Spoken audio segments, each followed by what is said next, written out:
का 2 दिसंबर 2023। आज है 2 तारीख और हम पढ़ रहे हैं न्यूज़ टुडे सेक्शन में आज के दिन की क्या खबरें हैं ध्यान दीजिएगा। पहली खबर है कोडेक्स एलिमेंटेरियस कमीशन यानी कि CAC ने मिलेट्स के लिए वैश्विक मानक स्थापित करने के लिए भारत के प्रस्ताव का समर्थन किया।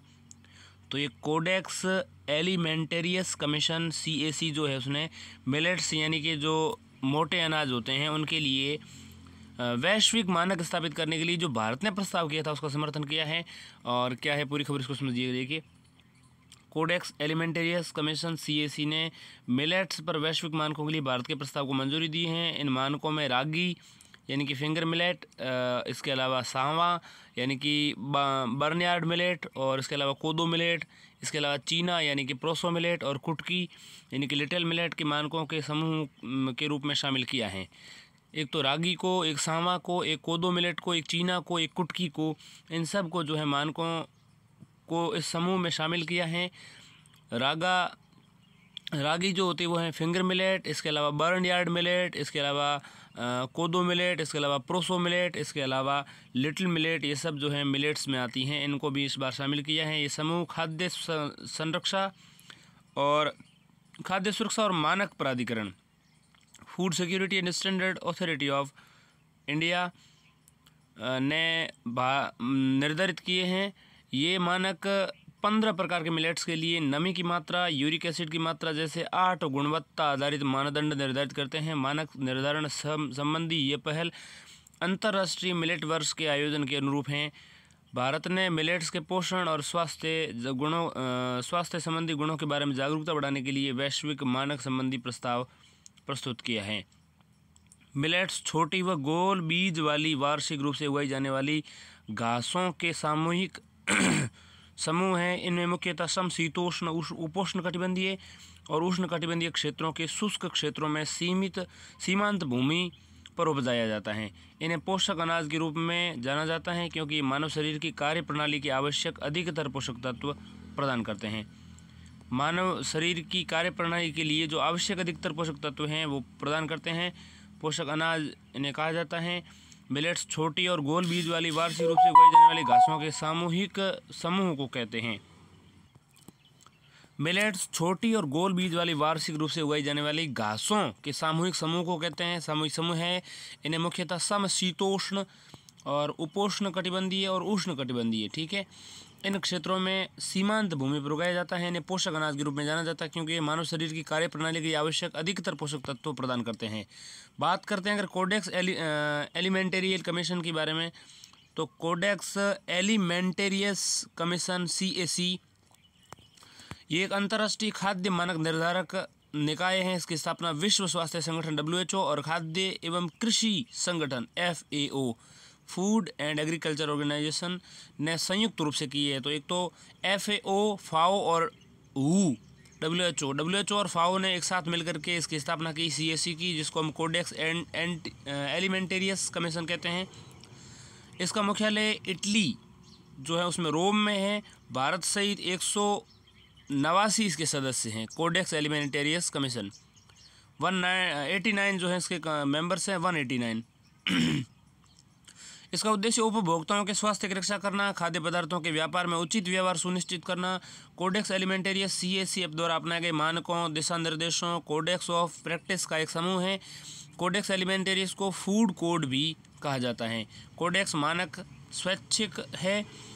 WTO वर्ल्ड ट्रेड ऑर्गेनाइजेशन का सैनिटरी और फाइटो सैनिटरी उपायों यानी SPS के उपयोग पर समझौता, अंतर्राष्ट्रीय व्यापार विवाद निपटान के लिए कोडेक्स मानकों, दिशा निर्देशों और सिफारिशों की मान्यता देता है WTO, ठीक है। WTO का SPS यानी कि फाइटो सैनिटरी उपायों की बात करें सैनिटरी और फाइटो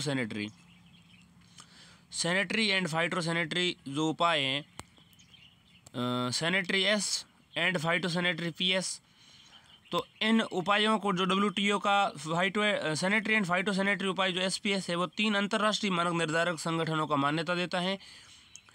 इन 3 संगठनों को 3 ब्रदर्स के रूप में भी जाना जाता है। 3 संगठन जो हैं WTO का, उसमें एक तो कोडेक्स, एक है IPPC, एक है WOAH। WOH क्या है, इनको समझिएगा। देखिए कोडेक्स तो आपको मैं बता चुका हूँ। और पादप स्वास्थ्य के लिए, जैसे खाद्य सुरक्षा के लिए, खाद्य संरक्षा के लिए तो है कोडेक्स, और पादप स्वास्थ्य के लिए अंतर्राष्ट्रीय पादप संरक्षण अभिसमय जो है IPPC। इसके अलावा WOAH पशु स्वास्थ्य के लिए विश्व पशु स्वास्थ्य संगठन, इसको हम कहते हैं वर्ल्ड पशु स्वास्थ्य को हम क्या कहते हैं, WOAH विश्व पशु स्वास्थ्य संगठन, विश्व पशु स्वास्थ्य संगठन WOAH। तो ये है हमारी खबर आज की, मिलेट्स से जुड़ी हुई हैं। कोडेक्स एलिमेंटेरियस कमीशन CAC ने मिलेट्स के लिए वैश्विक मानक स्थापित करने के लिए भारत के प्रस्ताव का समर्थन किया है। अगली खबर है, जलवायु वित्त पर स्वतंत्र उच्च स्तरीय विशेषज्ञ समूह ने UNFCCC के COP28 में जलवायु वित्त पर रिपोर्ट जारी की है। समझते हैं ये खबर क्या है। जलवायु वित्त पर स्वतंत्र उच्च स्तरीय विशेषज्ञ समूह, जलवायु वित्त पर स्वतंत्र उच्च स्तरीय विशेषज्ञ समूह IHLEG ने UNFCCC के COP28 जो हैं कॉन्फ्रेंस ऑफ पार्टीज, जो पक्षकारों का सम्मेलन है 28वां, उसमें जलवायु वित्त पर, क्लाइमेट फाइनेंस पर एक रिपोर्ट प्रस्तुत की है। और जो है वो किसने की है, वो है जलवायु वित्त पर स्वतंत्र उच्च स्तरीय विशेषज्ञ समूह IHLEG, इसने ये प्रस्तुत की है। इसको हम क्या कह सकते हैं, स्वतंत्र यानी कि इंडिपेंडेंट हाई लेवल विशेषज्ञ समूह को हम क्या कह सकते हैं, एक्सपर्टीज़ ग्रुप। तो independent high level expertise group जो है उसने UNFCCC यानी कि United nation framework convention on climate change के कॉन्फ्रेंस ऑफ पार्टीज़ 28 में जलवायु वित्त पर रिपोर्ट पेश की है। रिपोर्ट के मुख्य बिंदु पर नज़र डालें तो वैश्विक जलवायु वित्त के प्रति, वैश्विक जलवायु वर्ल्ड लेवल की जो मतलब ग्लोबल क्लाइमेट फाइनेंस के प्रति प्रतिबद्ध राशि पिछले दशक की तुलना में 3 गुना से अधिक हो गई है। हालांकि यह आवश्यक राशि की तुलना में अभी भी कम है। जलवायु वित्त की आपूर्ति विकसित अर्थव्यवस्थाओं और चीन में केंद्रित हैं। साथ ही जलवायु वित्त का ध्यान अनुकूलन की बजाय शमन पर अधिक है। ऋण जलवायु वित्त का प्रमुख है और अधिकतर धनराशि उसी के भीतर रह जाती हैं जहां से उसे जारी किया जाता है। जलवायु वित्त के मापन और वितरण में पारदर्शिता की कमी को लेकर चिंताएं अभी भी बनी हुई हैं। तो वैश्विक जलवायु वित्त के प्रति प्रतिबद्ध राशि, वैश्विक जलवायु वित्त जो है उसके प्रति जो प्रतिबद्ध राशि है वो पिछले दशक की तुलना में 3 गुना अधिक हो गई हैं। क्लाइमेट फाइनेंस जो है उसकी 3 गुना राशि हो गई है। ये आवश्यक राशि की तुलना में अभी भी बहुत कम है। ज़रूरत जितनी है उससे ज़्यादा कम कर, मतलब ज़रूरत जितनी है उससे वहाँ तक नहीं पहुँची, लेकिन पिछले की तुलना में 3 गुना हो गई है, 3 गुना कर दी गई है शायद। जलवायु वित्त की आपूर्ति, जलवायु वित्त की क्लाइमेट फाइनेंस की जो आपूर्ति है वो विकसित अर्थव्यवस्थाओं और चीन में केंद्रित हैं। जो डेवलप्ड कंट्रीज़ हैं, डेवलप्ड इकोनॉमीज़ हैं उनमें और चाइना में फोकस्ड हैं, केंद्रित हैं, सेंट्रलाइज्ड हैं। साथ ही जलवायु वित्त का ध्यान अनुकूलन की बजाय शमन पर अधिक है, अनुकूलन करने की बजाय शमन पर अधिक है जलवायु वित्त का मतलब, ठीक है। और ऋण जलवायु वित्त का प्रमुख रूप है और अधिकतर धनराशि उसी देश के भीतर रह जाती हैं जहां से उसे जारी किया जाता है, ठीक है। जलवायु वित्त के मापन और वितरण में पारदर्शिता की कमी को लेकर चिंताएं अभी भी बनी हुई हैं, वितरण और मापन को लेकर, ठीक है। पारदर्शिता लानी चाहिए। सिफारिशें ये हैं कि पेरिस समझौते के लक्ष्यों को पूरा करने के लिए एकीकृत जलवायु वित्त ढांचे की आवश्यकता है। पेरिस समझौते जो अपनाया गया था उसको पूरा करने के लिए जलवायु को लेकर के इसमें वित्त के निम्नलिखित 4 स्रोत भी शामिल होंगे: घरेलू सार्वजनिक संसाधन, निजी क्षेत्र से वित्त, बहुपक्षीय विकास बैंक और रियायती वित्त। समझते हैं सिफारिशें जो पेरिस समझौते के संदर्भ में कहा गया है कि इनको जो है ढांचे को अपनाने की आवश्यकता है, ढांचे को ठीक करने की आवश्यकता है, इसमें पारदर्शिता लाने की आवश्यकता है। देखिए जलवायु वित्त पर स्वतंत्र उच्च स्तरीय independent high level expertise group जो हैं उन्होंने क्या सिफारिशें करी है। UNFCCC के COP28 में जलवायु वित्त की रिपोर्ट में उन्होंने क्या सिफारिशें करी हैं कि पेरिस समझौते के लक्ष्यों को पूरा करने के लिए एकीकृत जलवायु वित्त, इंटीग्रेटेड क्लाइमेट फंड या क्लाइमेट फाइनेंस की आवश्यकता होगी। मतलब एकीकृत जलवायु वित्त ढांचे की आवश्यकता होगी। इसमें वित्त के निम्नलिखित 4 स्रोत भी शामिल होंगे, जैसे घरेलू सार्वजनिक संसाधन, तो इन्हें कर राजस्व को बढ़ाकर, हानिकारक सब्सिडी को समाप्त करके और कार्बन टैक्स को लागू करके प्राप्त किया जा सकता है घरेलू सार्वजनिक संसाधन को। इसके अलावा निजी क्षेत्र से वित्त देखें तो उभरते बाजारों और उभरती विकासशील देशों की ज़रूरतों को पूरा करने के लिए इन्हें मौजूदा स्तर में बढ़कर 15 गुना से अधिक करने की ज़रूरत है। बहुपक्षीय विकास बैंक 2030 तक समर्थन का स्तर 3 गुना करना होगा। इसके लिए पूंजी और गारंटी के नए स्रोतों तक पहुंच, मजबूत शेयरदार समर्थन प्राप्त करना आदि आवश्यक कदम उठाने होंगे। रियायती वित्त 2030 तक इसमें 5 गुना वृद्धि करने की आवश्यकता है। 2030 तक द्विपक्षीय रियायती वित्त की मात्रा को 3 गुना करके विकसित देशों को इस प्रयास का नेतृत्व करना चाहिए। COP 26 प्रेसिडेंसी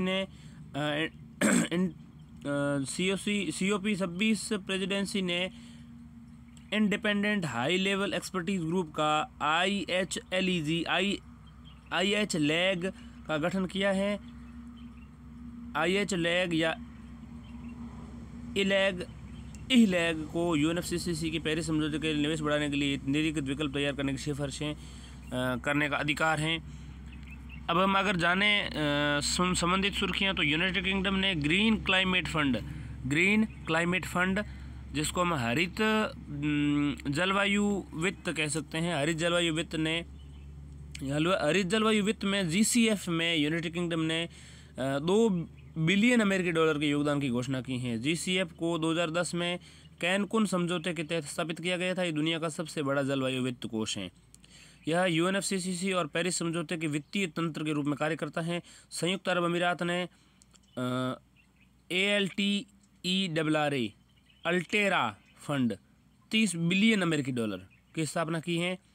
इसका उद्देश्य दुनिया भर में स्वच्छ ऊर्जा और अन्य जलवायु परियोजनाओं में निवेश करना है। ये खबर थी। अब हम बात करते हैं अगली खबर की, तो वो है संयुक्त राष्ट्र मरुस्थलीकरण रोकथाम अभिसमय।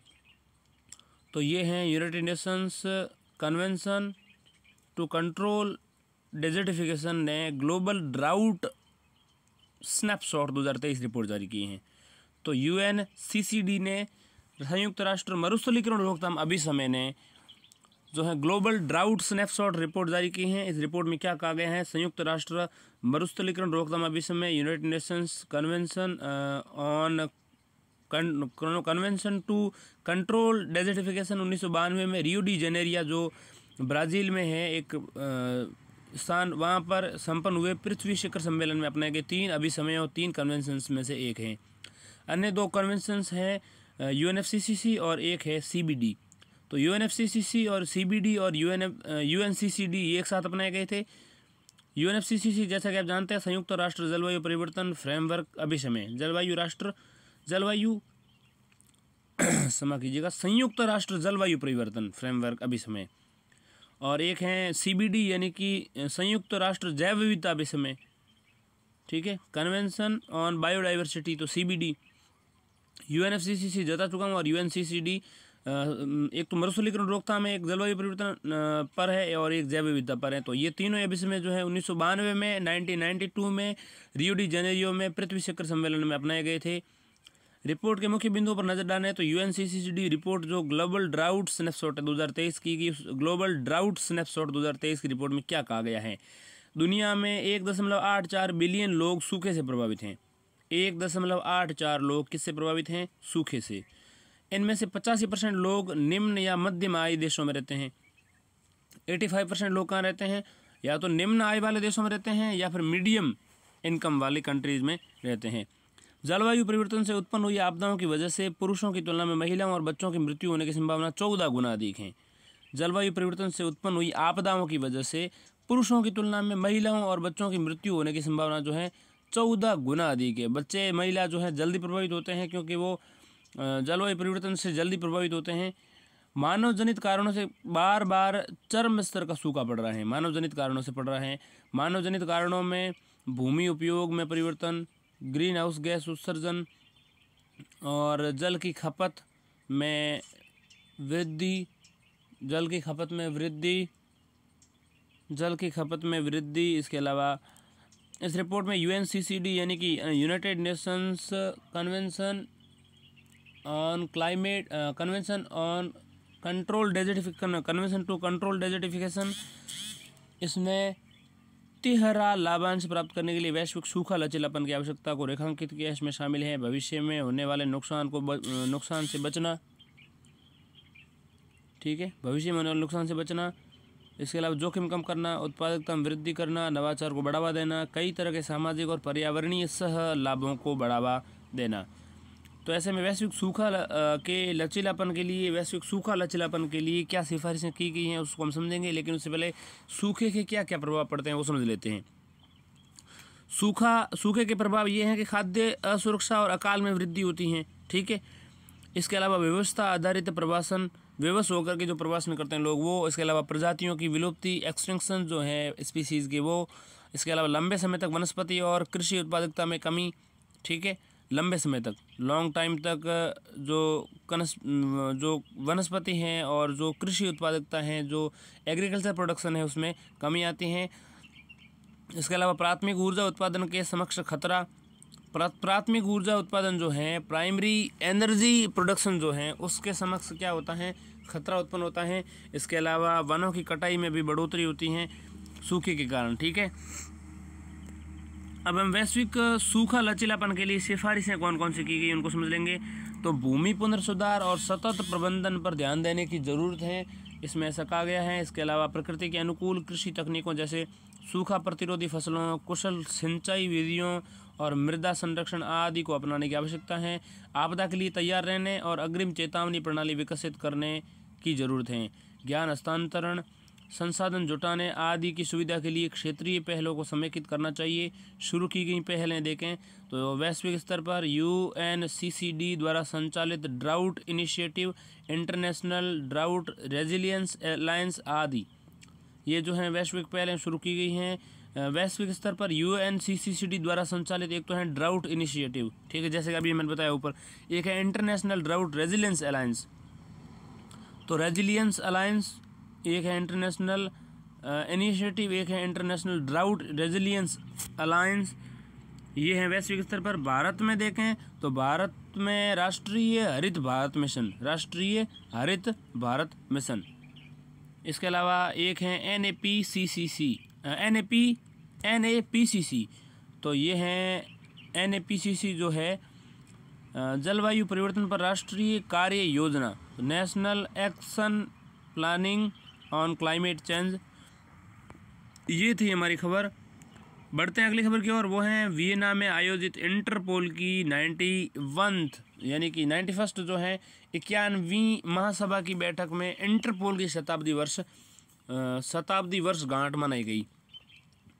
देखिएगा, ध्यान दीजिएगा, खबर इंपॉर्टेंट है। वियना जो ऑस्ट्रिया की राजधानी है में आयोजित इंटरपोल की 91वीं महासभा की बैठक में इंटरपोल शताब्दी वर्ष मनाई गई। अंतर्राष्ट्रीय पुलिस संगठन जिसको हम इंटरपोल कहते हैं, इंटरनेशनल अंतर्राष्ट्रीय आपराधिक पुलिस संगठन, इंटरनेशनल क्रिमिनल पुलिस ऑर्गेनाइजेशन जिसको हम कहते हैं, आपराधिक पुलिस संगठन, अंतर्राष्ट्रीय आपराधिक पुलिस संगठन की स्थापना 1923 में की गई थी, ठीक है। इसका मुख्यालय फ्रांस के लियोन में स्थित है। इसकी स्थापना विश्व को सुरक्षित जगह बनाने में अलग अलग देशों की पुलिस को मिलकर कार्य करने में मदद करने के लिए की गई थी। इंटरपोल के बारे में जानें तो सदस्य भारत सहित कुल 196 देश इसके सदस्य हैं। संगठन की संरचना की बात करें तो महासभा ये नीतिगत, वित्तीय और अन्य मुख्य विषयों पर निर्णय लेने वाली सर्वोच्च शासी निकाय हैं। इसकी बैठक प्रतिवर्ष आयोजित की जाती हैं। महासचिवालय या अंतर्राष्ट्रीय पुलिसिंग संबंधी कार्यों के सदस्य देशों के सहयोग के लिए इंटरपोल के दैनिक कार्यों के समन्वय करता है। कार्यकारी समिति, यह समिति महासभा द्वारा निर्वाचित 13 सदस्यों में बनी है। उनमें 1 अध्यक्ष, 3 उपाध्यक्ष और 4 अलग अलग क्षेत्रों के 9 प्रतिनिधि शामिल हैं।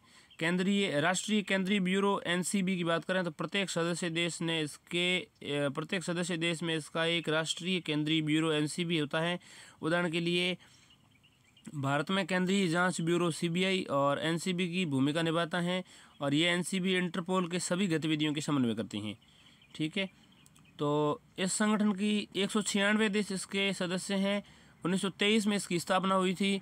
विश्व को सुरक्षित जगह बनाने में अलग अलग देशों को पुलिस को मिलकर के कार्य बनाने में मदद करने के लिए ये की गई थी इसकी स्थापना। भारत सहित 196 देश शेष सदस्य हैं। इस संगठन में महासभा होती है, महासचिवालय होते हैं, कार्यकारी समिति होती है और राष्ट्रीय केंद्रीय ब्यूरो यानी नेशनल सेंट्रल ब्यूरो इसमें होती हैं। तो नेशनल सेंट्रल ब्यूरो, राष्ट्रीय केंद्रीय ब्यूरो इसमें होती है। महासभा में जो होती हैं वो क्या काम करती है संगठन में? ये नीतिगत, वित्तीय और अन्य विषयों पर निर्णय लाने वाली सर्वोच्च शासी निकाय है महासभा। प्रतिवर्ष इसकी बैठक आयोजित की जाती है महासभा की। महासचिवालय की बात करें, यह अंतर्राष्ट्रीय पुलिसिंग संबंधी कार्यों में सदस्य देशों के सहयोग करने के लिए इंटरपोल के दैनिक कार्यों का समन्वय करती है महासचिवालय। कार्यकारी समिति की बात करें तो यह समिति महासभा द्वारा निर्वाचित 13 सदस्यों से बनी है। इसमें 1 अध्यक्ष, 3 उपाध्यक्ष तथा 4 अलग अलग क्षेत्रों के 9 प्रतिनिधि शामिल होते हैं। राष्ट्रीय केंद्रीय ब्यूरो एनसीबी की बात करें तो प्रत्येक सदस्य देश में इसका एक राष्ट्रीय केंद्रीय ब्यूरो एनसीबी होता है। उदाहरण के लिए भारत में केंद्रीय जांच bureau CBI, central bureau of India, central bureau of investigation, क्षमा कीजिएगा, CBI, central bureau of investigation, NCB यानी नेशनल सेंट्रल ब्यूरो की भूमिका निभाता है। जो सीबीआई है वो एनसीबी की भूमिका निभाता है। उदाहरण के लिए भारत में बात की गई है तो एनसीबी जो है राष्ट्रीय केंद्रीय ब्यूरो जो होता है उसमें सीबीआई हमारे यहाँ एनसीबी की भूमिका निभा रहा है। एनसीबी यानी कि नेशनल सेंट्रल ब्यूरो इंटरपोल की सभी गतिविधियों का समन्वय करते हैं। इंटरपोल के प्रमुख कार्य की बात करें तो ये अग्रलिखित 4 वैश्विक अपराधों से निपटने में मदद करता है। अपराध हैं आतंकवाद, अपराध है साइबर अपराध, अपराध है संगठित अपराध, अपराध है वित्तीय अपराध और भ्रष्टाचार रोधी कार्रवाई। तो आतंकवाद, साइबर अपराध, संगठित अपराध, वित्तीय अपराध, भ्रष्टाचार रोधी अपराध, इसको अगर हम इंटरनेशनल लेवल पर इस लड़ने के लिए कोई संस्थान है तो वो है इंटरपोल। इंटरपोल 1923 में 196 देश सदस्य हैं। इसका मुख्यालय जो है फ्रांस के लियोन में स्थित है, फ्रांस के लियोन में। ठीक है, और विश्व को सुरक्षित जगह बनाने के लिए अलग अलग देशों की पुलिस को मिलकर के कार्य करने के लिए मदद करने के लिए वो संगठन बनाया गया है। 196 देश सदस्य हैं। प्रतिवर्ष महासभा की बैठक होती हैं जो नीतिगत, वित्तीय और अन्य निर्णय लेने वाली सर्वोच्च संस्था है। महासचिवालय की बात करें तो अंतर्राष्ट्रीय पुलिसिंग संबंधी कार्यों सदस्यों देशों को सहयोग करने के लिए इंटरपोल के दैनिक कार्यों का समन्वय करती है महासचिवालय। कार्यकारी समिति 13 सदस्यों से बनी होती हैं। इसमें 3 अध्यक्ष होते हैं, 1 अध्यक्ष होता है, 3 उपाध्यक्ष होते हैं। 1 अध्यक्ष, 3 उपाध्यक्ष और 4 अलग अलग क्षेत्रों के 9 प्रतिनिधि शामिल होते हैं। 4 अलग अलग क्षेत्रों के, तो एक तो अध्यक्ष, 3 उपाध्यक्ष और 9 अलग प्रतिनिधि जो होते हैं। तो कुल मिलाकर 13 सदस्य जो हैं वो मिलकर के इसके तीसरे अंग इंटरपोल के कार्यकारी समिति का गठन करते हैं। कार्यकारी समिति के गठन के बाद इसमें अगर चौथे अंग की बात की जाए तो एनसीबी है। भारत में सीबीआई एनसीबी का काम करती हैं। नेशनल सेंट्रल ब्यूरो इसको हम कहते हैं। इंटरपोल के प्रमुख कार्य देखें तो जैसे मैंने बताया, आतंकवाद, साइबर अपराध, संगठित अपराध, वित्तीय अपराध, भ्रष्टाचार रोधी कार्रवाइयाँ सब करने के लिए ये आगे आती हैं और सहयोग करती हैं। ये अपराधों और उनमें संलिप्त अपराधियों के बारे में जानकारियों से संबंधित पुलिस डेटाबेस का प्रबंधन करती हैं। अपराधियों के नाम, अंगुलियों के निशान, नकली पासपोर्ट जानकारी देनी इत्यादि शामिल होती हैं। पासपोर्ट संबंधी जानकारी देनी शामिल होती हैं। इसके अलावा देखें तो I-24/7 नामक संचार प्रणाली के माध्यम से सदस्य देशों का डेटा रियल टाइम आधार पर प्राप्त करते हैं। I-24/7 जो है नामक संचार प्रणाली के माध्यम से करती हैं। विविध मामलों पर अलग अलग रंगों के नोटिस जारी करती हैं, जैसे रेड कलर में, येलो कलर में, ब्लैक कलर में। इसके अलावा ये जो हैं इसको हम क्या कहते हैं, वॉयलेट कलर में और ब्लू कलर में भी ये जो हैं नोटिस जारी करती हैं। अलग अलग रंग के नोटिसों का मतलब समझेंगे। और ये पुलिस अधिकारियों को प्रशिक्षण भी प्रदान करती हैं। अगर लाल रंग का ये नोटिस जारी करती है इसका क्या मतलब होगा? इंटरपोल लाल रंग की नोटिस जारी करती हैं तो इसको रेड नोटिस कहा जाता है। रेड कॉर्नर नोटिस कहते हैं इसको। ये कब नोटिस जारी किया जाता है? जब वांछित यानी कि वांटेड व्यक्ति की अवस्थिति का पता लगाने और उसे गिरफ्तार करने के लिए रेड कॉर्नर नोटिस जारी करता है। ठीक है, वांछित व्यक्ति की अवस्थिति का पता लगाने के लिए और उसे गिरफ्तार करने के लिए रेड कॉर्नर नोटिस जारी करती हैं। ठीक है, यानी कि जिसको गिरफ्तार करना है उस की गिरफ्तारी के लिए, उसका पता लगाने के लिए रेड कॉर्नर नोटिस जारी करती हैं। दूसरा है येलो नोटिस। येलो नोटिस जो है ये गुमशुदा लोगों का पता लगाने के लिए जारी किया जाता है, ठीक है। इसके अलावा ब्लैक नोटिस हैं, ये अज्ञात शवों की पहचान करने के लिए जारी किया जाता है। इसके अलावा बात करें पर्पल नोटिस की, जिसको हम वॉयलेट भी कह सकते हैं, तो पर्पल नोटिस ये अपराधियों द्वारा अपराध करने के तरीकों के बारे में जानकारी प्राप्त करने के लिए जारी किया जाता है। और स्पेशल नोटिस, जिसको ब्लू नोटिस कहते हैं, ये उन व्यक्तियों या समूह के लिए जारी किया जाता है जिन पर संयुक्त राष्ट्र सुरक्षा परिषद यानी कि UNSC, United Nations security council ने प्रतिबंध लगाया है। तो यूएनएससी ने प्रतिबंध लगाया है उन व्यक्तियों समूह के लिए जारी करती हैं संयुक्त राष्ट्र, जिन्होंने सुरक्षा परिषद, जो संयुक्त राष्ट्र की यूएन की जो एससी है यानी कि सिक्योरिटी काउंसिल है, उसने जो प्रतिबंध लगाया है, उनके लिए स्पेशल नोटिस होता है। ध्यान दीजिएगा, रेड नोटिस जो है वांछित व्यक्ति की गिरफ्तारी के लिए, गुमशुदा के लिए येलो, अज्ञात शवों के लिए ब्लैक, और अपराधियों द्वारा अपराध के तरीकों के बारे में जानकारी प्राप्त करने के लिए, अपराधियों द्वारा अपराध के तरीकों के बारे में जानकारी प्राप्त करने के लिए, अपराधियों द्वारा किए जाने वाले अपराध की जानकारी प्राप्त करने के लिए, किस तरह के अपराध कर रहे हैं उसकी जानकारी प्राप्त करने के लिए पर्पल नोटिस, और यूएनएससी के द्वारा प्रतिबंधित लोगों के लिए स्पेशल नोटिस ब्लू रंग का होता है, ठीक है। बात करते हैं अगली खबर की, तो वो है भारत ने संयुक्त अरब अमीरात में आयोजित हो रहे यूएनएफसीसीसी के COP28 में वैश्विक ग्रीन क्रेडिट पहल GGCI लॉन्च की है। भारत ने की है लॉन्च GGCI, वैश्विक ग्रीन क्रेडिट पहल जो है GGCI, भारत ने संयुक्त अरब अमीरात UAE में आयोजित हो रहा था ये यूएनएफसीसीसी का 28th COP यानी कॉन्फ्रेंस ऑफ पार्टीज यानी कि पक्षकारों का सम्मेलन। समझेंगे ये क्या है GGCI जो है, जिसको हम green credit global green credit initiative कह सकते हैं, global green credit initiative, global green credit initiative GGCI यानी कि ग्लोबल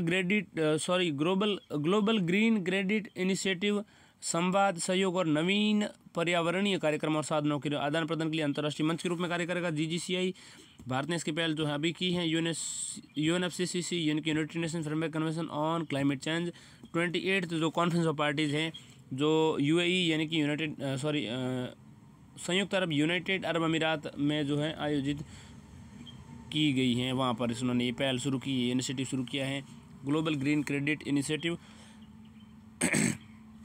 इसे प्रकृति के पारिस्थितिक रूपांतरण के लिए वैश्विक मंच यानी global platform for nature's ecological transformation भी कहा गया है। GGCI green credit programme GCP के रूप सिद्धांतों के अनुरूप हैं। तो GCP जिसको हम ग्रीन क्रेडिट प्रोग्राम कह रहे हैं, उसके सिद्धांतों के अनुरूप GGCI है, ये इनिशिएटिव है। GGCI यानी कि ग्लोबल ग्रीन क्रेडिट इनिशिएटिव का लक्ष्य कार्बन उत्सर्जन पर ध्यान केंद्रित करने के पारंपरिक दृष्टिकोण को बदलना है। इससे हरित प्रयासों को पहचानने और प्रोत्साहित करने में मदद मिलेगी। GGCI की मुख्य लक्ष्य उद्देश्य देखें तो वैज्ञानिक वैश्विक तकनीकी जानकारी और अनुभवों को साझा करना, और नीति की बात करें तो ग्रीन क्रेडिट संबंधी नीतिगत साधनों को आकार देना, सहायक कार्यान्वयन, आवास घटक, एक साझी मूल्य श्रृंखला बनाना। यह पहल समुदायों, स्वयं सहायता समूह आदि कंपनियों, कॉरपोरेट्स और अन्य हितधारकों से जोड़ेगी। ये सभी एक मार्केट प्लेस के माध्यम से ग्लोबल ग्रीन क्रेडिट इनिशिएटिव में भाग ले सकेंगे, GGCI में भाग ले सकेंगे। इस पहल के मुख्य लाभ क्या होंगे? एक तो ज्ञान का साझाकरण होगा इससे, एक तो नवोन्मेषी समाधान होगा इसका, इसके अलावा सामूहिक कार्रवाई हो पाएगी, और भागीदार देश जो है पर्यावरणीय समाधान प्रदान करने के लिए वैश्विक नेतृत्व करने का दावा कर सकते हैं। इसके अलावा GCP जो है, जिसको मैंने बताया कि GCP यानी कि ग्रीन क्रेडिट प्रोग्राम के तहत ही इसके सिद्धांतों के अनुरूप ये GGCI हैं। तो GCP एक ऐसी पहल है जो पर्यावरणीय संधारणीयता और संरक्षण को प्रोत्साहित करती हैं, साथ ही ग्रीन क्रेडिट की पेशकश करके पर्यावरण अनुकूल गतिविधियों जैसे वृक्षारोपण को पुरस्कृत और प्रोत्साहित करती हैं। इससे पर्यावरण, वन और जलवायु परिवर्तन मंत्रालय ने पर्यावरण संरक्षण अधिनियम 1986 के तहत ग्रीन क्रेडिट नियमावली 2023 के माध्यम से अधिसूचित किया है। तो पर्यावरण, वन और जलवायु परिवर्तन मंत्रालय जो है पर्यावरण, जल और जलवायु परिवर्तन मंत्रालय, ठीक है। इसको हम क्या कह सकते हैं? Environment, forest and climate change ministry ने पर्यावरण संरक्षण अधिनियम 1986 का है। पर्यावरण संरक्षण अधिनियम, पर्यावरण का संरक्षण 1986 का है, और उसके तहत ग्रीन क्रेडिट नियमावली जो है, ग्रीन क्रेडिट नियमावली 2023 के माध्यम से अधिसूचित किया है। ग्रीन क्रेडिट नियमावली जो है, जैसा कि ये अभी ग्रीन क्रेडिट प्रोग्राम जो है जीसीपी, उसके प्रिंसिपल्स, उसके सिद्धांतों, उसके रूल्स, उसके नियमों के अनुसार ही global green credit initiative Bharat ने शुरू किया है। तो ग्रीन क्रेडिट यहाँ पर जो है बड़ा इंपॉर्टेंट, ध्यान दीजिएगा इस बात पर। 2023 के माध्यम से जो ग्रीन क्रेडिट नियमावली जो है, उन 2023 के नियमावली के अनुसार ही इसको अधिसूचित किया है। जीसीपी पहल, जैसे कि मैं बता चुका हूँ, ये पुरस्कृत करती हैं। और जीसीपी जो है इसे पर्यावरण, वन और जलवायु परिवर्तन मंत्रालय ने 1986 के पर्यावरण संरक्षण एनवायरनमेंट कंजर्वेशन एक्ट जो है 1986 का, उसके तहत ग्रीन क्रेडिट नियमावली 2023 के माध्यम से अधिसूचित किए हैं। इसके बाद शास्त्रीय संरचना की बात करें तो शास्त्रीय संरचना जो मतलब इसको क्या कह सकते हैं, प्रशासित करते हैं, चलाते हैं, एडमिनिस्ट्रेशन चलाते हैं इसका। तो शास्त्रीय संरचना उसमें एक तो संचालन समिति है, संचालन समिति, ठीक। इसके अलावा इसमें प्रशासक के रूप में भारतीय वानिकी अनुसंधान और शिक्षा परिषद, एक परिषद, शिक्षा परिषद और अनुसंधान और शिक्षा परिषद भारतीय वानिकी से जुड़ी हुई है, ठीक है। तो इसको हम ICFRE ICFRE कह सकते हैं, ICFRE ICFRE ICFRE। तो ये भारतीय वानिकी और शिक्षा परिषद, इसको हम कह सकते हैं इंडियन काउंसिल फॉर फॉरेस्ट, भारतीय वानिकी को हम क्या कह सकते हैं, फॉरेस्ट रिसर्च एंड एजुकेशन। तो Indian council for forest research and education, इसको हम कहते हैं ICFRE। तथा तकनीकी समितियां इसमें सम्मिलित हैं, संचालन समितियां, संचालन समिति, तकनीकी समितियां और ICFRE ICFRE, इसको हम प्रशासक के रूप में भारतीय वानिकी अनुसंधान और शिक्षा परिषद यानी कि Indian council for forest research and education. COP28 में भारत ने 2028 के लिए जलवायु परिवर्तन सम्मेलन 2033 का आयोजन करने का भी प्रस्ताव प्रस्तुत किया है। भारत ने 2028 के जलवायु परिवर्तन सम्मेलन COP33 जो है 2028 का, वो आयोजित करने का प्रस्ताव भी प्रस्तुत किया है भारत ने 2028 का, ठीक है। अगली खबर की बात करें तो वो है रक्षा अधिग्रहण परिषद यानी कि DAC ने 2.23 लाख करोड़ रुपए की आवश्यकता की स्वीकृति AON को मंजूरी दी है। आवश्यकता की स्वीकृति जो है यानी कि एक्सेप्टेंस ऑफ नेसेसिटी, आवश्यकता की स्वीकृति को मंजूरी दी है। तो रक्षा अधिग्रहण परिषद जिसको हम DAC कह रहे हैं, रक्षा अधिग्रहण परिषद DAC जो है उसने 2.23 लाख करोड़ रुपए की आवश्यकता की स्वीकृति यानी कि AON को मंजूरी दी है। रक्षा अधिग्रहण परिषद DAC ने रक्षा उद्योग में आत्मनिर्भरता को बढ़ावा देने के लिए आवश्यकता की स्वीकृति यानी कि एक्सेप्टेंस ऑफ नेसेसिटी AON को मंजूरी दी है, स्वीकृति प्रदान की है। भारत में ये रक्षा अधिग्रहण परिषद है, भारत में नहीं है, क्षमा कीजिएगा, कहाँ है मुझे नहीं पता है। रक्षा अधिग्रहण परिषद DAC नीतियों यानी कि रक्षा अधिग्रहण परिषद जिसको हम कहते हैं, तो ये DAC जो है जिसको हम कहते हैं defence acceptance council, DAC defence acceptance council जिसको हम DAC कह रहे हैं, DAC। तो DAC जो है उसने नीतियों और पूंजीगत अधिग्रहण संबंधी निर्णय लेने के लिए रक्षा मंत्रालय में सर्वोच्च निर्णय लेने वाली संस्था है। इसकी अध्यक्षता रक्षा मंत्री करता है। Light combat helicopter LCH, anti tank युद्ध सामग्री आदि खरीदने के लिए AON को मंजूरी दी गई है। AON किसी भी सैन्य उपकरण और हार्डवेयर की खरीद की दिशा में पहला कदम है। ये रक्षा अधिग्रहण प्रक्रिया DAP 2020 के जिसको हम क्या कहें, रक्षा अधिग्रहण प्रक्रिया, तो डिफेंस एक्सेप्टेंस अधिग्रहण को शायद एक्सेप्टेंस ही कहते हैं। हाँ, तो डिफेंस एक्सेप्टेंस प्रोसेस 2020 के अंतर्गत रक्षा अधिग्रहण मानदंड के अधीन है। AON जो है वो किसी भी सैन्य उपकरण हार्डवेयर की खरीद की दिशा में पहला कदम है। कोई भी सैन्य उपकरण हो चाहे हार्डवेयर, उसकी खरीद की दिशा में ये कदम है AON जिसको हम कह रहे हैं एक्सेप्टेंस ऑफ नेसेसिटी AON यानी आवश्यकता की स्वीकृति। तो AON किसी भी सैन्य उपकरण हार्डवेयर की खरीद की दिशा में पहला कदम है। रक्षा अधिग्रहण प्रक्रिया DAP 2020 के अंतर्गत रक्षा अधिग्रहण मानदंड के अनुरूप हैं। बात करते हैं अगर रक्षा क्षेत्र में आत्मनिर्भरता यानी कि रक्षा क्षेत्र के स्वदेशीकरण की आवश्यकता की, तो वो क्यों है आवश्यकता?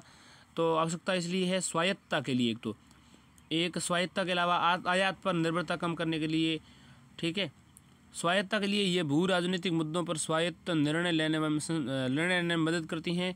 आयात पर निर्भरता को कम करना स्वायत्तता के लिए देखें, ये भू राजनीतिक मुद्दों पर स्वायत्त निर्णय लेने में मदद करती हैं। आयात पर निर्भरता कम करना। सिप्री की रिपोर्ट के अनुसार भारत 2018-2022 के बीच दुनिया में हथियारों का सबसे बड़ा आयातक था। हथियारों के आयात को कम करने के लिए देश में इनके विनिर्माण को बढ़ावा देने की आवश्यकता है। इसके अलावा भारत ने 2025 तक $5 बिलियन अमेरिकी डॉलर के रक्षा निर्यात का लक्ष्य भी निर्धारित किया हुआ है। 2025 तक $5 बिलियन अमेरिकी डॉलर रक्षा निर्यात। ठीक है। आपूर्ति श्रृंखला में बाधा से बचाव देखें तो रूस यूक्रेन संघर्ष जैसी परिस्थितियां उत्पन्न होने पर आपूर्ति श्रृंखला में बाधाओं से बचा जा सकता है। ठीक है। इसके अलावा देखें तो अन्य कुछ चीज़ें जैसे ये चीन पड़ोसियों से निपटने के लिए भी मित्र राष्ट्रों का समर्थन करने में सहायक हैं। ठीक है। तो ये हैं एक्सेप्टेंस ऑफ नेसेसिटी। रक्षा अधिग्रहण परिषद ने ये 2.23 लाख करोड़ रुपए की आवश्यकता ऑफ नेसेसिटी को मंजूरी दी है। ठीक है। तो ये ज़रूरी हैं। अब ऐसे में चुनौतियां भी इसके समक्ष कुछ तो समय चुनौतियों में एक तो है निजी भागीदारी का अभाव।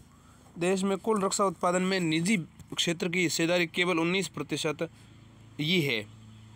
2022-23 की बात कर रहा हूँ मैं। ठीक है। 19% ये है केवल। प्राइवेट सेक्टर जो है, निजी क्षेत्र जो है, उसकी हिस्सेदारी केवल कितनी है? उसकी जो हिस्सेदारी केवल 19% है 2022-23 के आंकड़ों के अनुसार। इसके अलावा देखें तो नवाचार और अनुसंधान एवं विकास। नवाचार और अनुसंधान और विकास यानी कि रिसर्च एंड डेवलपमेंट का अभाव, R&D का अभाव है। भारत अत्याधुनिक रक्षा प्रौद्योगिकियों के लिए पश्चिमी देशों पर निर्भर हैं, डिपेंडेंट है। ठीक है। ऐसे में ये चुनौतियाँ हो सकती हैं। इसके अलावा देखें तो रक्षा क्षेत्र में बजट आवंटन कम होना।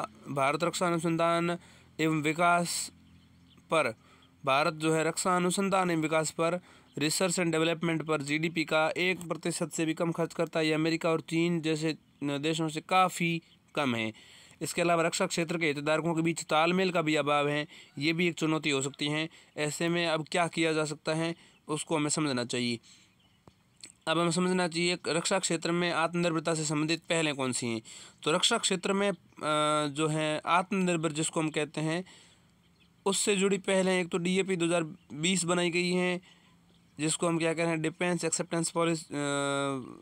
डिफेंस एक्सेप्टेंस क्या कहेंगे, इसका फुल फॉर्म क्या है? डिफेंस एक्सेप्टेंस DAP यानी कि डिफेंस एक्सेप्टेंस प्रोसेस 2020 है। ये प्रक्रिया बनाई गई है और ये घरेलू स्रोतों से पूंजीकृत वस्तुओं को खरीद को प्राथमिकता देती हैं। इसके अलावा इसमें सकारात्मक स्वदेशीकरण सूची, पॉजिटिव, जिसको हम क्या कह सकते हैं, एंडाइजेनाइजेशन लिस्ट जारी की गई हैं। रक्षा उत्कृष्टता के लिए नवाचार IDEX पहल शुरू की गई हैं। आयुध कारखानों का निगमीकरण किया गया है। रक्षा औद्योगिक गलियारों का निर्माण किया जा रहा है। System for advanced manufacturing assessment and ranking समार प्रमाण पत्र दिए जा रहे हैं। System for advanced manufacturing assessment and ranking, तो ये सिस्टम है एडवांस्ड मैन्युफैक्चरिंग असेसमेंट और रैंकिंग के लिए प्रमाण पत्र जारी किए जा रहे हैं। अगली खबर की बात करें तो वो हैं राज्यपाल की शक्तियाँ। ध्यान दीजिएगा, राज्यपाल की शक्तियों को लेकर के फिर से खबरें सुर्खियों में हैं। क्यों है सुर्खियों में? अन्य सुर्खियों में ये खबर है आज की। राज्यपाल की शक्तियाँ, प्रेमचंद्रन की जोथवाद में सुप्रीम कोर्ट ने निर्णय दिया है। अभी की बात ये है, प्रेमचंद्रन की जोथवाद में सुप्रीम कोर्ट ने निर्णय दिया है कि एक विश्वविद्यालय के कुलपति के रूप में राज्यपाल अपनी विवेकाधीन शक्तियों का प्रयोग करते समय मंत्रिपरिषद की सलाह मानने के लिए बाध्य नहीं है। ठीक है। एक कुलपति के रूप में राज्यपाल अपनी विवेकाधीन शक्तियों का प्रयोग करते समय मंत्रिपरिषद की सलाह मानने के लिए बाध्य नहीं है। ठीक है। मंत्रिपरिषद की सलाह मानने के लिए बाध्य नहीं है। एक कुलपति के विश्वविद्यालय के कुलपति के रूप में राज्यपाल जो है उसकी बात की जा रही है। संविधान के अनुच्छेद 163 में राज्यपाल की विवेकाधीन शक्तियों का उल्लेख किया गया है 163 में। ठीक है। क्योंकि संविधान में जो भाग संख्या 6 है वो 152 से लेकर के 237 तक है। 152 से 162 तक जो हैं वहाँ पर 152 से 162 तक जो हमारा मतलब 152 जो है उसमें बात की गई है साधारण, और 153 से 163 तक जो है राज्यपाल के संदर्भ में 163 जो है राज्यपाल की विवेकाधीन शक्तियों का उल्लेख किया गया है। एक अन्य वाद में सुप्रीम कोर्ट ने कहा है कि यदि राज्यपाल राज्य विधानमंडल द्वारा पारित किसी विधेयक को पुनर्विचार के लिए भेजता है या राज्य विधानमंडल द्वारा उस विधेयक को पुनः पारित करने के लिए राज्यपाल के पास भेजता है, विधानमंडल उसके लिए भेजता है, तब राज्यपाल उस विधेयक को राष्ट्रपति के लिए आरक्षित नहीं रख सकता, पुनः भेजता है तब। ठीक है। अनुच्छेद 200 के तहत विधानमंडल द्वारा पारित विधेयक के मामले में राज्यपाल के पास 4 विकल्प होते हैं। अनुच्छेद 200 के तहत आर्टिकल 200 के तहत अगर मान लो कोई बिल आता है तो उसके लिए राज्यपाल के पास क्या विकल्प होंगे, ये वो विधेयक को अनुमति देना पड़ेगा या तो, ठीक है, या विधेयक को अपनी अनुमति रोकेगा वो, या वो विधेयक को पुनर्विचार के लिए लौटा सकता है, या विधेयक को राष्ट्रपति द्वारा विचार के लिए आरक्षित रख सकता है। तो यहाँ आर्टिकल 200 के तहत इसको समझिएगा, आर्टिकल 200 कहाँ आता है। अगली खबर है लीडरशिप ग्रुप फॉर इंडस्ट्री। देखिए आर्टिकल 200 जो है ये कहाँ पर आता है, मैं आपको वैसे ही बता देता हूँ, एक बार रुकिएगा थोड़ा सा। खैर छोड़िए, अगली खबर की ओर बढ़ते हैं। Leadership group for industry transition, इसको हम लीड IT 2.0 कह रहे हैं। लीड IT क्या है? Leadership group for industry. Leadership group for industry transition जो है 2.0, ये सुर्खियों में है। क्यों सुर्खियों में है? इस खबर में क्या है ध्यान दीजिएगा। भारत के प्रधानमंत्री और स्वीडन के प्रधानमंत्री ने संयुक्त रूप से लीड IT के चरण 2 की शुरुआत की है। तो एक तो भारत के प्रधानमंत्री और स्वीडन के प्रधानमंत्री, इसलिए खबर थोड़ी महत्वपूर्ण है। लीड जो है उसकी फुल फॉर्म है leadership group for industry transition. Leadership group for industry transition lead IT 2.0 शिखर सम्मेलन की शुरुआत, लीड IT के प्रथम चरण की शुरुआत 2019 में भारत और स्वीडन के संयुक्त राष्ट्र जलवायु कार्रवाई शिखर सम्मेलन में की थी। भारत और स्वीडन ने संयुक्त राष्ट्र जलवायु कार्रवाई शिखर सम्मेलन, तो संयुक्त राष्ट्र जलवायु कार्रवाई जो यूनाइटेड नेशंस की है उसमें शिखर सम्मेलन की शुरुआत भारत और स्वीडन ने शिखर सम्मेलन जो हुआ था उसमें लीड IT के प्रथम चरण की शुरुआत 2019 में की थी, और अभी ये 2023 में जो है इस महीने में लीड IT की दूसरे चरण की शुरुआत की जा रही है। इसका उद्देश्य 2050 तक भारी उद्योगों से नेट जीरो कार्बन उत्सर्जन के लक्ष्य को हासिल करना है। इस लक्ष्य की प्राप्ति के लिए ये देशों, कंपनियों और उद्योग विशेषज्ञों को एक मंच पर लाता है। लीड IT 2.0 की पर ध्यान दें तो ये निम्नलिखित बिंदुओं पर ध्यान केंद्रित करेगा, ठीक है, जैसे समावेशी और जस्ट इंडस्ट्री ट्रांजिशन पर। इसके अलावा ये निम्न कार्बन उत्सर्जन वाली प्रौद्योगिकी का विकास और हस्तांतरण पर। इसके अलावा विकसित देशों से उभरती अर्थव्यवस्था में प्रौद्योगिकी के हस्तांतरण पर। और इसके अलावा भारत और स्वीडन ने इंडस्ट्री ट्रांजिशन प्लेटफॉर्म की भी शुरुआत की है, इंडस्ट्री ट्रांजिशन प्लेटफॉर्म की भी, ठीक है। ये प्लेटफॉर्म दोनों देशों की सरकारों, उनके इंडस्ट्रीज़ को और इसके अलावा जो प्रौद्योगिकी प्रदाताएँ हैं, जो टेक्नोलॉजीज हैं, इसके अलावा देखें तो शोधकर्ताओं, रिसर्चर्स और थिंक टैंक को जोड़ेगा, ठीक है, ये सब काम करेगी। अगली खबर की बात करें तो वो खबर है सेलम कॉन्टैक्ट बाइनरी उपग्रह। सेलम कॉन्टैक्ट बाइनरी उपग्रह क्या है? अंतर्राष्ट्रीय खगोलीय संघ ने क्षुद्र ग्रह डिंकिनेश के उपग्रह नामक एक सेलम रखा है, जिसका अर्थ है शांति। सेलम यानी शांति, ध्यान दीजिएगा। क्षुद्र ग्रह डिंकिनेश के उपग्रह का नाम सेलम रखा गया है। क्षुद्र ग्रह है डिंकिनेश, और डिंकिनेश का जो है उपग्रह सेलम नाम रखा गया है। अंतर्राष्ट्रीय खगोलीय संघ ने जो है क्षुद्र ग्रह डिंकिनेश के उपग्रह का नाम ये रखा है। सेलम की खोज नासा के लूसी मिशन ने की थी। सेलम जो है उपग्रह डिंकिनेश के उपग्रह जो है उसका नाम सेलम रखा गया है। सेलम की खोज जो है लूसी मिशन ने की थी, नासा का है। अब तक खोजा गया पहला कॉन्टैक्ट बाइनरी उपग्रह है ये। कॉन्टैक्ट बाइनरी उपग्रह क्या होता है समझिएगा। कॉन्टैक्ट बाइनरी सिस्टम में दो खगोलीय पिंड इतने करीब होते हैं कि उनकी सतह एक दूसरे को स्पर्श करती हैं, ठीक है। लूसी मिशन को 2021 में लॉन्च किया गया था, और यह बृहस्पति के ट्रोजन क्षुद्र ग्रहों का अध्ययन करने वाला पहला अंतरिक्ष मिशन है। तो अंतरिक्ष खगोलीय संघ ने जो है बृहस्पति के उपग्रहों, जिसमें एक क्षुद्र ग्रह डिंकिनेस है, उसके उपग्रह जो है सेलम की खोज की है। क्षुद्र ग्रह के उपग्रह, क्षुद्र ग्रहों का अध्ययन करने वाला ये बृहस्पति के ट्रोजन क्षुद्र ग्रहों को अध्ययन करने वाला अध्ययन करने वाला ये पहला अंतरिक्ष मिशन है। ट्रोजन लघु पिंड हैं जो प्रारंभिक और सौर मंडल के अवशेष हैं, ठीक है। लघु पिंड होते हैं, प्रारंभिक और सौर मंडल के अवशेष होते हैं। ट्रोजन बृहस्पति कक्षा में असमान समूहों में सूर्य की परिक्रमा करते हैं, ठीक है। इसमें एक समूह बृहस्पति से आगे और दूसरा बृहस्पति के पीछे होता है। अगली खबर की बात करें तो जेलीफिश सुर्खियों में है। क्यों सुर्खियों में, ध्यान दीजिएगा। जापान के तट पर जेलीफिश की एक नई प्रजाति की खोज की गई है। इसके 240 स्पर्शक यानी कि टेंटेकल्स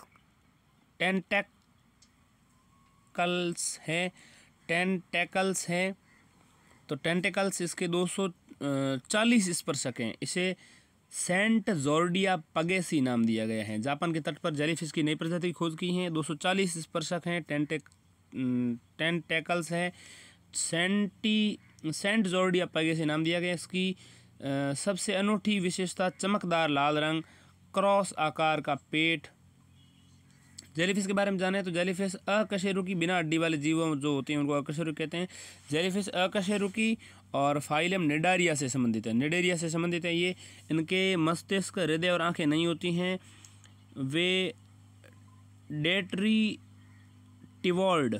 नहीं होते हैं।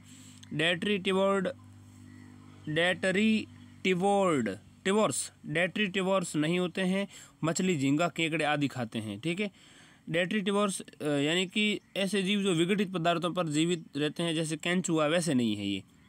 यानी कि विघटित पदार्थों पर जीवित रहने वाले केंचुए की भांति ये डेट्रीटिवोर्स नहीं होते हैं। ये मछली, झींगा, केकड़ा खाते हैं। ये एक निचले चिकने और थैले जैसे शरीर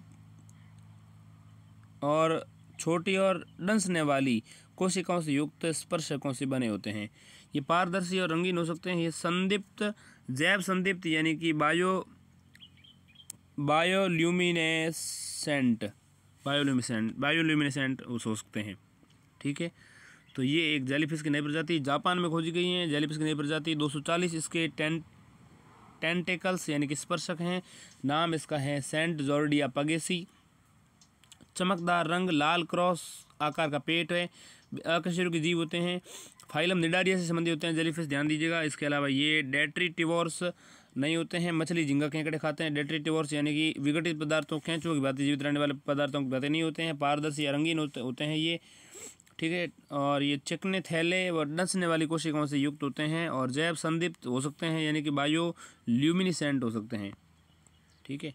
अगली खबर की बात करें तो काजीरंगा राष्ट्रीय उद्यान KNP फिर सुर्खियों में है। क्यों सुर्खियों में, ध्यान दीजिएगा। हाल ही में असम के काजीरंगा राष्ट्रीय उद्यान में एक सींग वाले गैंडे की मौत हो गई है। काजीरंगा राष्ट्रीय उद्यान में, ठीक है, एक सींग वाले गैंडे की क्या हो गई है, डेथ हो गई है। KNP यानी काजीरंगा राष्ट्रीय यानी काजीरंगा नेशनल जो उद्यान है, जिसको हम पार्क कह रहे हैं, नेशनल पार्क, उसमें ये खबर क्यों हुई है। ये उद्यान पूर्वी हिमालयी जैव विविधता हॉटस्पॉट का क्षेत्र है। पूर्वी हिमालयी जो है ना, ईस्टर्न जो हिमालय है उसके बायोडाइवर्सिटी हॉटस्पॉट का जो है ये पार्ट था KNP मतलब है। असम के KNP में एक सींग वाले गैंडे की मौत हुई है। ये ब्रह्मपुत्र नदी जो है उत्तर की तरफ बहती हैं और कार्बी आंगलोंग पहाड़ियों दक्षिण के मध्य में अवस्थित हैं। कार्बी आंगलोंग जो पहाड़ियाँ हैं और ब्रह्मपुत्र नदी जो बहती उत्तर में, इसके ब्रह्मपुत्र नदी और दक्षिण में कार्बी आंगलोंग जो है पहाड़ियाँ हैं उनके बीच में अवस्थित हैं। यानी कि ये कार्बी आंगलोंग पहाड़ियाँ से दक्षिण की तरफ से घिरा हुआ है और ब्रह्मपुत्र नदी से उत्तर की तरफ से घिरा हुआ है। 1985 में इसको यूनेस्को ने विश्व धरोहर स्थल घोषित किया था, काजीरंगा राष्ट्रीय उद्यान यानी कि काजीरंगा नेशनल पार्क को। 1985 में इसको यूनेस्को ने विश्व धरोहर स्थल शामिल किया था। इस उद्यान में एक सींग वाले गैंडों की विश्व की सर्वाधिक आबादी पाई जाती है। विश्व में सबसे ज़्यादा आबादी एक सींग वाले गैंडे जो हैं वो कहाँ पाए जाते हैं, काजीरंगा राष्ट्रीय उद्यान में पाए जाते हैं। वनस्पति की बात करें तो इसमें जलोढ़ घास के मैदानों से लेकर के उष्ण कटिबंधीय ट्रॉपिकल अर्ध सदाबहार वन तक शामिल हैं। जीव जंतु इसमें एक तो हुलॉक गिब्बन है, बाघ हैं, तेंदुआ है इसमें, और भारतीय हाथी हैं, स्लॉथ बियर, ये सब शामिल हैं। हुलॉक गिब्बन, बाघ, तेंदुआ, भारतीय हाथी, स्लॉथ बियर ये सब शामिल हैं। काजीरंगा राष्ट्रीय उद्यान असम में स्थित हैं। एक सींग वाला गैंडे वहाँ विश्व प्रसिद्ध है। इसके लिए सर्वाधिक आबादी विश्व में एक सींग वाले गैंडों की जो है असम में पाई जाती हैं इस काजीरंगा राष्ट्रीय उद्यान में। और ये पूर्वी हिमालय जो है, ईस्टर्न हिमालय का बायोडाइवर्सिटी जो हॉटस्पॉट है उसका ये हिस्सा है। इस काजीरंगा राष्ट्रीय उद्यान जो असम में विद्यमान है, जो एक सींग वाले गैंडे के लिए प्रसिद्ध है, उसके नॉर्थ में जो है ब्रह्मपुत्र नदी बहती है और दक्षिण में कार्बी आंगलोंग पहाड़ियाँ अवस्थित हैं। ठीक है। बात करते हैं अगली खबर की, तो वो है हमारी, ध्यान दीजिएगा, अगली खबर है हमारी अलाइड क्लाइमेट पार्टनर्स ACP। तो अलाइड क्लाइमेट पार्टनर्स ACP क्या है? जलवायु परिवर्तन पर COP28 में ACP और अंतर्राष्ट्रीय वित्त निगम IFC ने $11 बिलियन जुटाने के लिए साझेदारी की है। किस किस ने? एक तो ACP और अंतर्राष्ट्रीय वित्त निगम ने, IFC और ACP ने, ठीक है। ACP जो हैं और जो ये IFC हैं, ACP अलाइड क्लाइमेट पार्टनर्स और इंटरनेशनल फाइनेंस कॉरपोरेशन जो है IFC, उसने $11 बिलियन जुड़ने की बात की है। जलवायु परिवर्तन पर COP28 एंड कॉन्फ्रेंस ऑफ 28 जो है उसमें ये UAE में शायद आयोजित हुई थी और ये विकासशील राष्ट्रों देशों जलवायु कार्रवाई में निवेश करेगी। IFC जो है इंटरनेशनल फंड या इंटरनेशनल फाइनेंस कॉरपोरेशन विश्व बैंक यानी कि वर्ल्ड बैंक समूह का एक संगठन है। यह विशेष रूप से निजी क्षेत्र पर केंद्रित सबसे बड़ा वैश्विक विकास संगठन है, यानी कि वर्ल्ड डेवलपमेंट ऑर्गेनाइजेशन ये है, ठीक है। प्राइवेट सेक्टर की बात हो रही है। विश्व बैंक, वर्ल्ड बैंक, WB का एक संगठन है। ये विकासशील देशों में निजी निवेश को प्रोत्साहित करता है। ACP के बारे में जानें तो ये एक परोपकारी निवेश संगठन है, ठीक है। इसका उद्देश्य उभरती अर्थव्यवस्था में जलवायु वित्त से संबंधित परियोजनाओं व्यवसायों की संख्या में बढ़ोतरी करना है।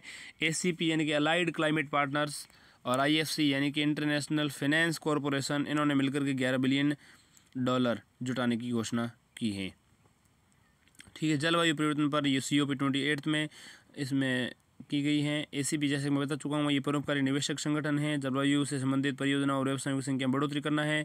उभरती अर्थव्यवस्थाओं में बढ़ोतरी करना, इसका व्यवसायों की बढ़ोतरी करना, जलवायु से संबंधित परियोजनाओं और इनके व्यवसाय में बढ़ोतरी करना है। ACP यानी कि अलाइड क्लाइमेट पार्टनर्स के आरंभिक फोकस क्षेत्र दक्षिण पूर्व एशिया और कैरिबियन व मध्य सागर हैं, ठीक है। कैरिबियन सागर और मध्य सागर, कैरिबियन सागर जो हैं अमेरिका दोनों हैं, उन अमेरिका के दरमियान जो क्षेत्र हैं वो कैरिबियन सागर कहलाता है। मध्य सागर मेडिटेरियन सी है, ये आपको पता ही है। अफ्रीका और भारत और दक्षिण पूर्व एशिया, मतलब यही इलाके जो हैं हमारे इस तरफ वाले, उनकी बात की जा रही है। इसके साथ south east Asia clean energy facility यानी कि south east Asia clean energy facility यानी कि CSEA, SEAC एंड CEF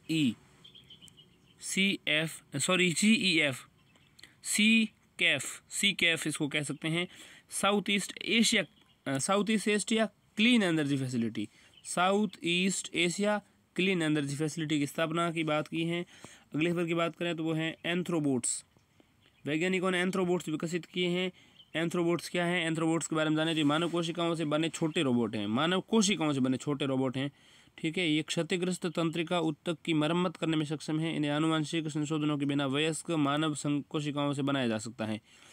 आनुवंशिक संशोधनों के बिना वयस्क मानव कोशिकाओं से बनाया जाता है। इन्हें आपस में जोड़कर सुपरबोट बनाया जा सकता है, ठीक है। एंथ्रोबोट का विकास पुनर्योजी चिकित्सा यानी कि रीजनरेटिव मेडिसिन में एक महत्वपूर्ण प्रगति का प्रतिनिधित्व करता है। ये एक जिसको हम पुनर्योजी चिकित्सा कह रहे हैं, उसमें एक महत्वपूर्ण प्रगति का प्रतिनिधित्व करता है। एंथ्रोबोट्स की बात करें तो इन्हें जो है सुपरबोट बनाया जा सकता है, इन्हें आपस में जोड़ करके। एंथ्रोबोट क्या है? ये मानव कोशिकाओं से बने छोटे रोबोट हैं। मानव सेल्स जो है, ह्यूमन सेल्स है, उनसे बने छोटे रोबोट हैं। क्षतिग्रस्त तंत्रिका तंत्र की मरम्मत करने के लिए सक्षम है ये, ठीक है। एंथ्रोबोट्स का विकास पुनर्संयोजी चिकित्सा रीजनरेटिव मेडिसिन में एक महत्वपूर्ण प्रगति का प्रतिनिधित्व करता है। पुनर्योजी चिकित्सा मानव शरीर की सामान्य गतिविधि को पुनर्बहाल करने या स्थापित करने के लिए मानव कोशिकाओं, ऊतकों और अंगों को बदलने या पुनर्जीवित करने की प्रक्रिया है। एंथ्रोबोट्स जेनोबोट्स से भिन्न होते हैं। जेनोबोट्स मेंढक की भ्रूण स्टेम कोशिकाओं से प्राप्त होते हैं। जेनोबोट्स किससे प्राप्त होते हैं? मेंढक की भ्रूण स्टेम कोशिकाओं से प्राप्त किए जाते हैं। तो ये हैं एंथ्रोबोट्स, जेनोबोट्स से भिन्न, ध्यान दीजिएगा। अगली खबर की बात करें तो हाइड्रोजन फॉर हेरिटेज योजना।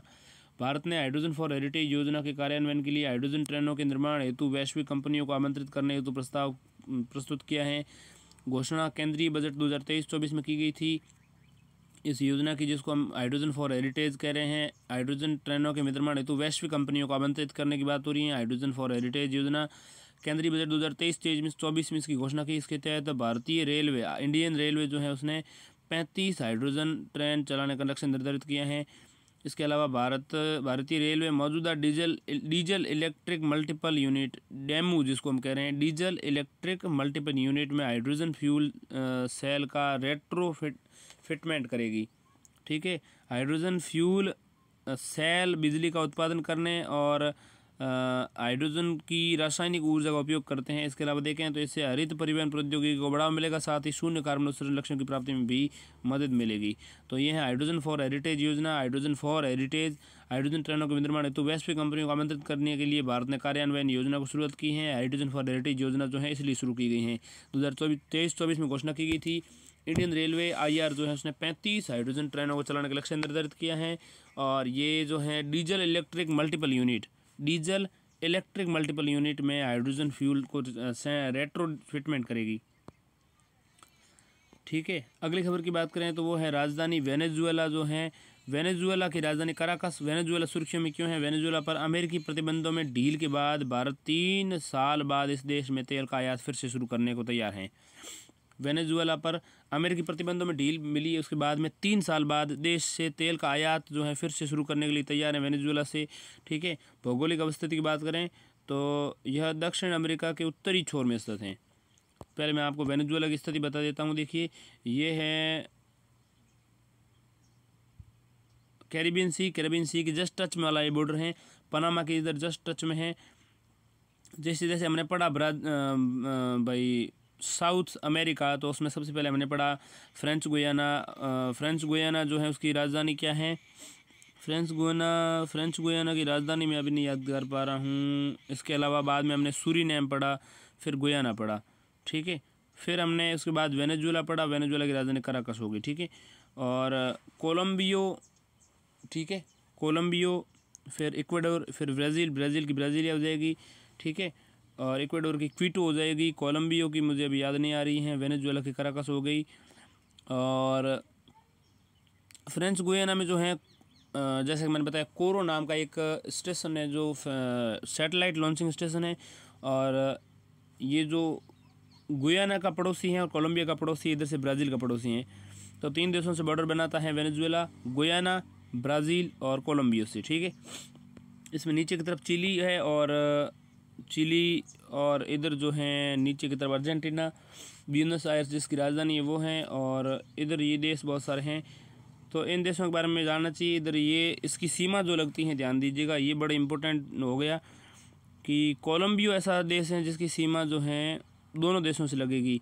इधर जो है भाई अटलांटिक ओशियन के कैरिबियन सी से लगेगी और इधर पैसिफिक ओशियन से लगेगी। ठीक है, तो वेनेजुएला की सीमा जो है वो कैरिबियन सी या यूँ कह सकते हैं कि ये अटलांटिक ओशियन से ही लगती है, केवल ध्यान दीजिएगा इस बात पर। ठीक है, तो ये है खबर। और सुर्खियों में क्यों है बता चुका हूँ। वेनेजुएला पर अमेरिकी प्रतिबंधों की ढील के बाद 3 साल बाद देश से फिर से आयात इंपोर्ट जो है इंडिया तेल का कर सकेगा। भौगोलिक अवस्थिति की भारत के दक्षिणी अमेरिका के उत्तरी छोर में स्थित हैं ये। ठीक है, ये स्थल रुद्ध देश नहीं है। इसकी सीमा उत्तर में कैरिबियन सागर अटलांटिक सागर से लगती हैं। कैरिबियन सागर और अटलांटिक महासागर से लगती हैं। कैरिबियन सागर अटलांटिक महासागर से लगती है। इसकी राजधानी इसकी बात करें सीमाओं की तो गुयाना, ब्राज़ील और कोलंबिया से इसकी सीमाएँ लगती मैं बता चुका हूँ। ठीक है, भौगोलिक अवस्थिति की बात करें तो एंडीज पर्वत श्रृंखला श्रेणी का ये हिस्सा है। और नदी इसमें एक तो रियो निग्रो है, एक ओरिनिको नदी है। ठीक है, प्रमुख झील की बात करें तो मराकाइबो झील इसकी एक झील है और दक्षिण अमेरिका की सबसे बड़ी झील ये मराकाइबो झील है। ठीक है, उच्चतम बिंदु की बात करें तो बोलीवर चोटी इसकी सबसे ऊंची चोटी है। ठीक है, ये है आज की खबर। धन्यवाद।